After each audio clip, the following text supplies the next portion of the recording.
하나님의 크신 은혜와 평강이 오늘도 살아가는 삶의 자리마다 충만히 임하시기를 기원합니다. 기도하겠습니다. 하나님 아버지, 한 주를 또 마무리하는 토요일입니다. 돌아보며 점검받고 다시금 새로운 한 주를 준비하는 귀한 시간이 되게 하여 주옵소서. 우리의 마음을 새롭게 하시고 하나님의 말씀으로 다스려 주시며 다시금 주의 말씀 가운데 세워지는 복된 이 아침이 되게 하옵소서. 예수님의 이름으로 기도하옵나이다. 아멘. 오늘 보실 하나님의 말씀은 사사기 9장 22절로 45절입니다. 사사기 9장 22절로 45절을 같이 읽겠습니다. 아비멜렉이 이스라엘을 다스린 지 3년에 하나님이 아비멜렉과 세겜 사람들 사이에 악한 영을 보내심에 세겜 사람들이 아비멜렉을 배반하였으니 이는 여룻바알의 아들 70명에게 저지른 포악한 일을 갚되 그들을 죽여 피 흘린 죄를 그들의 형제 아비멜렉과 아비멜렉의 손을 도와 그의 형제들을 죽이게 한 세겜 사람들에게로 돌아가게 하심이라. 세겜 사람들이 산들의 꼭대기에 사람을 매복시켜 아비멜렉을 엿보게 하고 그 길로 지나는 모든 자를 다 강탈하게 하니 어떤 사람이 그것을 아비멜렉에게 알리니라. 에벳의 아들 가알이 그의 형제와 더불어 세겜에 이르니 세겜 사람들이 그를 신뢰하니라. 그들이 밭에 가서 포도를 거두어다가 밟아 짜서 연회를 베풀고 그들의 신당에 들어가 먹고 마시며 아비멜렉을 저주하니 에벳의 아들 가알이 이르되 아비멜렉은 누구며 세겜은 누구이기에 우리가 아비멜렉을 섬기리요. 그가 여룻바알의 아들이 아니냐. 그의 신복은 스불이 아니냐. 차라리 세겜의 아버지 하몰의 후손을 섬길 것이라. 우리가 어찌 아비멜렉을 섬기리요. 이 백성이 내 수하에 있었더라면 내가 아비멜렉을 제거하였으리라 하고 아비멜렉에게 이르되 내 군대를 증원해서 나오라 하니라.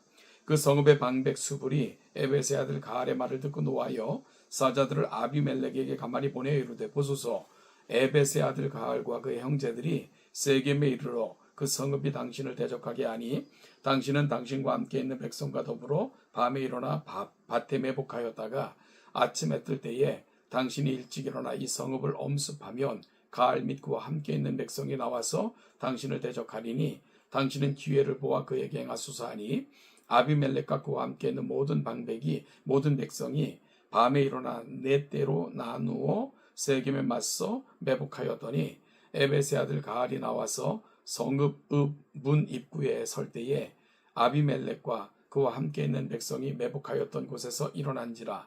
가알이 그 백성을 보고 수불에게 이르되 보라, 백성이 산 꼭대기에서부터 내려오는도다 하니 수불이 그에게 이르되 내가 산 그림자를 사람으로 보았느니라 하는지라.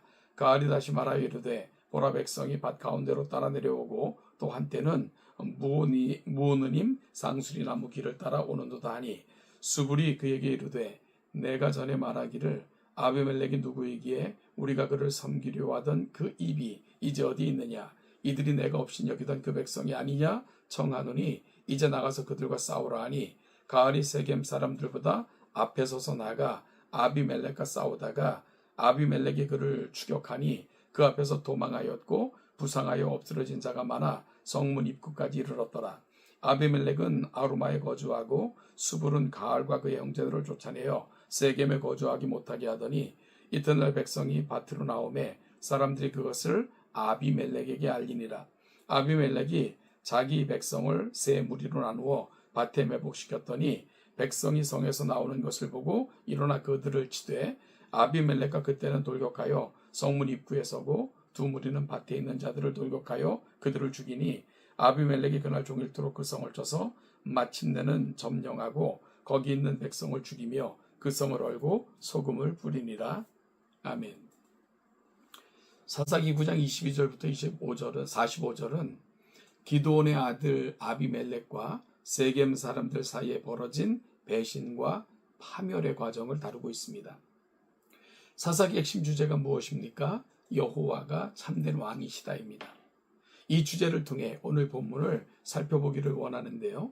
사랑하는 성도 여러분, 인생을 살아가면서 우리가 누구를 왕으로 섬기고 있는가는 삶의 열매와 결과를 결정짓습니다. 사사기의 핵심 메시지는 살핀 것처럼 너무나도 분명합니다. 하나님이 우리의 왕이시다. 그런데 안타까운 것은 사사기 8장 후반부에서 기드온은 여호와께서 너희를 다스리시리라 라고 말하면서도 정작 대량의 금으로 에봇을 만들고 수많은 아내를 두며 왕처럼 행동했습니다. 그 결실이 바로 세겜의 처백에서 태어난 아비멜렉입니다. 아비멜렉은 정당한 사사로 부름받은 사람이 아닙니다. 사사기 9장에 등장하는 아비멜렉과 세겜 사람들은 하나님의 왕 되심을 거부하며 아비멜렉은 자신의 탐욕을 위해 형제 70명을 한 돌 위에서 죽였고요. 세겜 사람들은 이에 동조하면서 죄에 함께 동참했던 그런 사람들입니다. 세겜 사람들은 하나님의 뜻이 아니라 단지 혈연과 정치적 이익을 위해 아비멜렉을 왕으로 추대한 것이지요.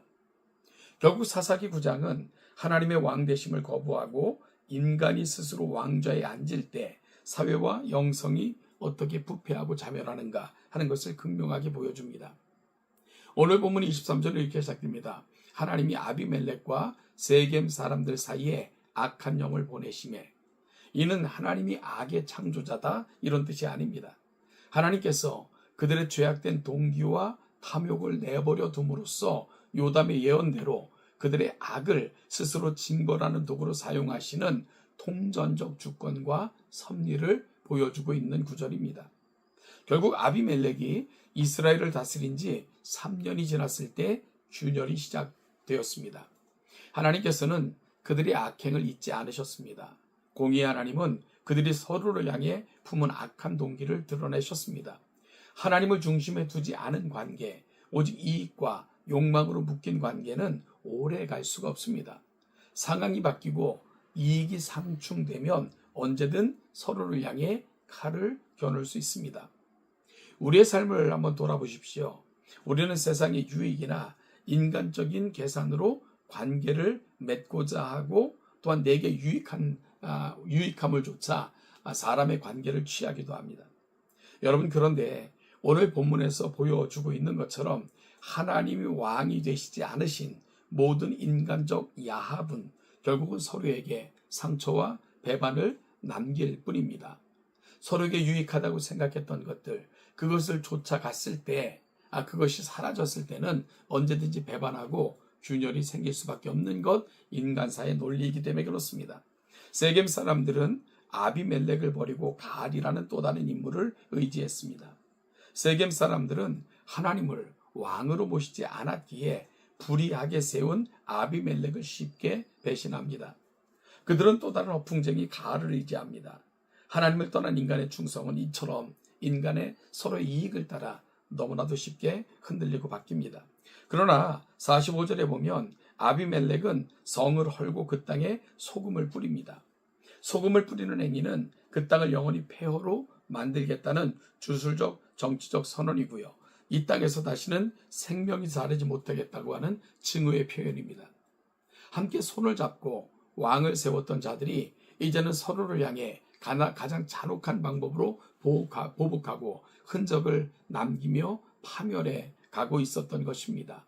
이와 같은 가알과 아비멜렉 사이에 되어졌던 전쟁을 오늘 본문은 아주 자세하게 다루고 있는데요. 서로가 서로를 이용하고 서로가 서로를 적대시하고 결국은 분쟁하고 다투다가 파멸에 이르는 인간사의 진상이 오늘 두 그룹 사이의 전쟁을 통해 분명하게 보여지고 있는 거죠.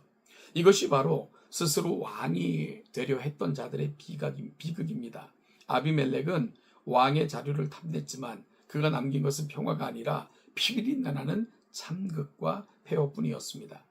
하나님의 주권을 인정하지 않는 인간의 권력과 멸망은 결국 자기 자신과 주변 모두를 파괴하게 됩니다. 사랑하는 성도 여러분, 오늘 성경은 우리에게 엄중하게 묻습니다. 지금 당신의 삶을 다스리고 있는 당신의 진정한 왕은 누구십니까? 라고요. 내 뜻대로 내 삶을 지배하려고 할 때 우리는 작은 아비멜렉이 됩니다. 세상의 힘과 내 인맥을 의지하여 삶을 추구하려 할 때 우리는 세겜 사람들의 실수를 반복하게 됩니다. 하나님께서는 인간의 왕됨이 가져오는 한계와 파멸을 보여주신 후 우리에게는 단 한 분 참된 왕이 있다는 사실을 바라보게 합니다. 자신의 이익을 위해 남을 희생시켰던 아비멜렉과 달리 우리 주 예수 그리스도는 참된 왕이 되시기 위해 자신의 목숨까지 내어주셨던 그런 왕이십니다. 자기 보좌를 내려오고 우리에게 참된 왕으로 섬김과 희생으로 그분은 진짜 왕이 뭔가 하는 본을 보여주셨습니다. 우리는 주님의 통치 안에 거할 때 비로소 진정한 삶의 평화와 회복을 경험하게 됩니다. 사랑하는 동전교회 성도 여러분, 오늘 살아가는 삶의 자리에서 한 번쯤 물어봤으면 좋겠습니다. 내 인생의 왕은 누구신가? 하나님.